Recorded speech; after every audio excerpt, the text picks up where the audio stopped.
શ્રી કૃષ્ણ. તો આજે આપણે બનાવશું રાયતા મરચાં. તો આપણે મરચાં લઈ લીધા છે 250 ગ્રામ તીખા છે, અને આને ધોઈને એકદમ કોરા કરી લીધા. જરાય પાણીનો ભાગ નથી, પાણી ભાગ રહેવા નહીં દેવાનું, નહીંતર બગડી જાય. તો આપણે 2 ભાગમાં કટ કરી લેશું. તો આવી રીતે આપણે બીનો ભાગ પણ કાઢવાનો નથી. બીનો ભાગ તમે કાઢશો ને તો મરચું જલ્દી બગડી જશે ને પોચું પડી જશે. તો આવી રીતે 2 ભાગમાં આપણે કાપી લેશું, કટ કરી લેશું. તો મરચાં આપણે બધે સુધારી લીધા છે. હવે આપણે મીઠું, હળદર અને લીંબુ આમાં નાખીને મિક્સ કરી લેશું. તો આપણે મરચાંના બી છે ને આપણે જારામાં આવી રીતે કરશું એટલે બધા નીકળી જશે, જેટલા નીકળવાના હશે એટલે. બાકી બધાય નથી, આપણે લસું નથી કાઢવાની. તો આવી રીતે જારામાં નાખો એટલે મરચાંના બી એક્સ્ટ્રા જે હોય નીકળ્યા હોય નીકળી જાય. હવે આપણે એમાં હળદર, મીઠું ને લીંબુ, તો લીંબુનો રસ નાખશું. આપણે અડધો લીંબુનો રસ નાખ્યો છે. હળદર અડધી ચમચી, 2 ચમચી મીઠું નાખશું આપણે. હવે બધાને મિક્સ કરી લઈશું.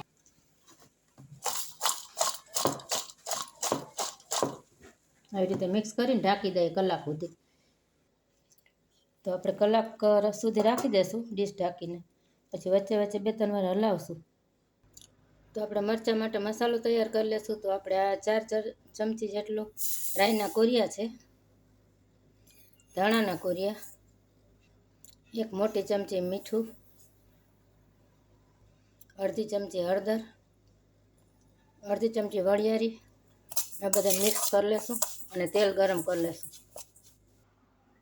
તો આપણે 4 ચમચી જેટલું ગરમ તેલ કરશું. તેલ ઓછું હોય તો હાલે, આમાં ખાલી મસાલો આપણે પલાળવાનો છે. તો તેલ ગરમ થઈ ગયું છે, આપણે ચેક કરી લેશું. ગેસને બંધ કરી દેશું ને થોડુંક ઠંડુ થવા દેશું તેલને. તો તેલ આપણું થોડુંક ઠંડુ પડી ગયું છે, નાખી દેશું.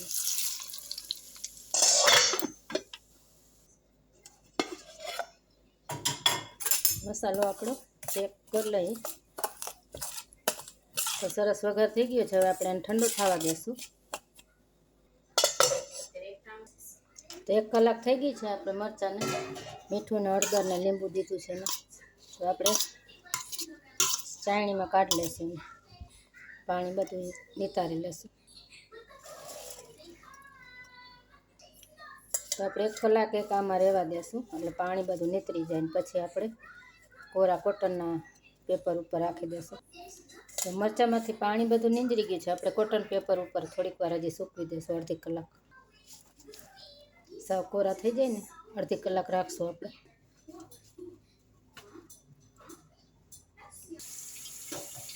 તો મરચાં આપણે આમાં એડ કરી દઈશું, કોરા થઈ ગયા છે.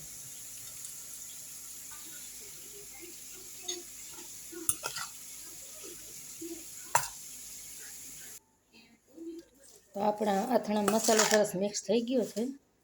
હવે આપણે એક બરણીમાં ભરી લેશું.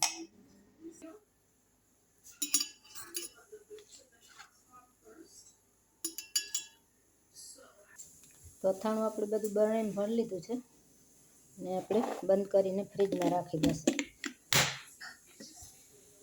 તો તમે આ રીતે અથાણું બનાવશો તો બગડશે નહીં. પાણીનો ભાગ જરાય ના રહેવો જોઈએ બરણીમાં કે ગમે એને.